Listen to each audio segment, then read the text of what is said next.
about healing and repairing your relationship with yourself. This podcast helps you establish a consistent reparenting routine and is divided into 3 sections. The first is a daily reading, the second is a discussion of that reading, followed by suggested journal prompts, and the last section is a peaceful binaural beats meditation for closing. Good morning, good afternoon, and good evening from whenever and wherever you're joining us. I'm so glad that you can join us today on this journey of healing, self-expression, and growth. If this is your first time, welcome. As a celebration of recently passing episode 500, I've opened up a free membership tier for our Patreon community. And this is so that you can access additional resources as well as join our weekly Zoom support calls for free. I understand that there's a lot going on in the world right now, and I know that so many people are really struggling. And so my hope with this is to encourage others to take up the serious work of reparenting and to offer a free community where people can do that. I'd also like to thank everyone who's been along for the journey so far. We've passed episode 550 and continuing beyond. And so this is just a reminder to you all that this is a free podcast, but if you'd like to support the project, you can purchase the Reparenting Daily Journal where you can follow us along all year. This 333-page journal gives you extra insight and resources for each week and also provides space for you to keep your notes. Another way to support the podcast is to purchase the Fairy Tales for Reparenting series, volumes 1 through 3. This collection organizes famous and obscure fairy tales from around the world into 3 phases of the hero's journey, from beginning, middle, to end. While you may think that fairy tales are for kids, I'd like to challenge you. These stories contain profound truths and lessons carried down over centuries that we can use in our own reparenting journeys. It's a fun way to reconnect with your inner child. Each volume comprises 10 fairy tales. Each volume also contains an analysis section that helps you dive deeper into the message, as well as journal prompts with space for you to keep your notes. Lastly, you can also support this podcast by taking a paid Patreon subscription, by purchasing some of the books that are available on Amazon, or by donating on Buy Me a Coffee. You can find all this information on the Support Us section on the website. Thank you again for your time. And so now, with these announcements out of the way, let's dive into today's practice. Today's reading is, again, from Kristen Neff's article, What is Self-Compassion? Today we're looking at the elements of self-compassion. Just a reminder, the monthly theme for February is self-compassion and self-kindness. We're in week 1, February 1st through 7th. And the theme is understanding self-compassion. Number 1, self-kindness versus self-judgment. Self-compassion means being kind and understanding towards ourselves when we suffer, fail, or feel inadequate, rather than ignoring our pain with or flagellating ourselves with self-criticism. We're warm and supportive when comforted with imperfection of life rather than the cold or harsh.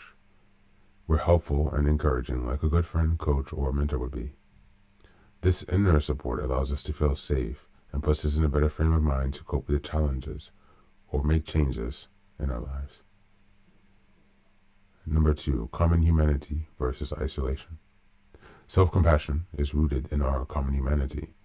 When we struggle or make mistakes, there's often an irrational but pervasive sense of isolation, as if I were the only person in the world having this painful experience. All humans suffer, however, not all in the same way or have the same amount, but the very definition of being human means being vulnerable, flawed, and imperfect. When we are self-compassionate, we recognize that our suffering connects us rather than separates us from others. And number 3, mindfulness over identification. Mindfulness versus over-identification. Self-compassion requires taking a balanced, mindful approach to our suffering so that we neither suppress or exaggerate it. Treating ourselves like we would a friend means that we step outside of the usual way of looking at things, putting our own situation into better perspective. Mindfulness allows us to turn towards our pain with acceptance of the moment reality. It prevents us from becoming over-identified with difficult thoughts and feelings, so we aren't swept away by negative reactivity. Thank you, and that's the reading for today.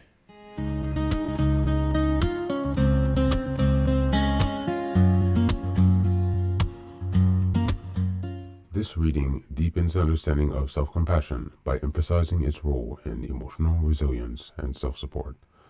It reinforces the idea that rather than ignoring pain or criticizing ourselves harshly, we should respond to our struggles with the same kindness and encouragement we would offer a friend.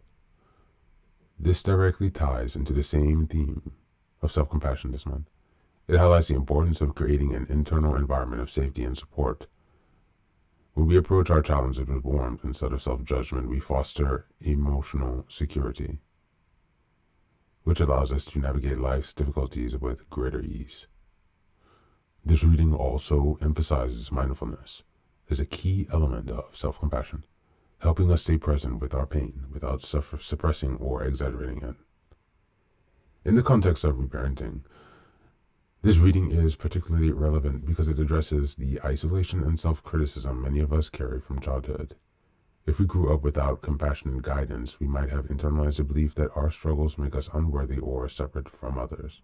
However, recognizing our common humanity reframes this narrative, showing that imperfection is a shared experience rather than a personal failing. Reparenting with self-compassion means stepping out of habitual self-judgment and providing the inner encouragement we may not have received in our early years. By doing so, we create a foundation of self-trust, emotional balance, allowing us to move through challenges with greater self-awareness and kindness.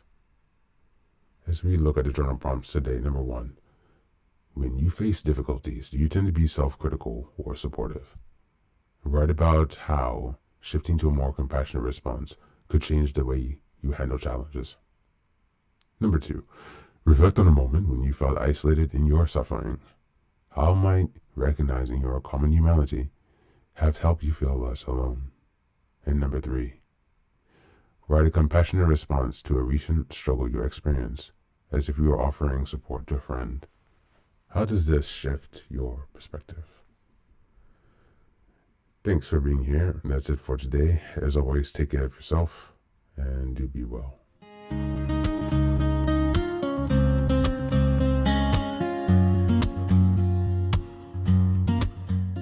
Welcome back. Now, this is the third and final section of the daily podcast.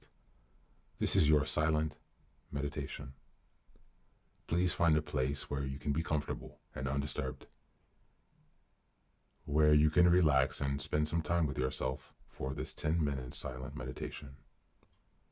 You can choose to be sitting, standing, lying down, or in whatever position makes you comfortable today. Just take some time to listen to yourself. Next, be sure that you are taking some time to be with your breath to connect with your body. Don't be disturbed or overwhelmed by your thoughts. Simply allow them to pass. Just observe them. Do not engage with your thoughts. Only be mindful of them passing, as if they are drifting down a river. Use this time to connect with yourself. Whatever time of day you are listening to this, Namaste.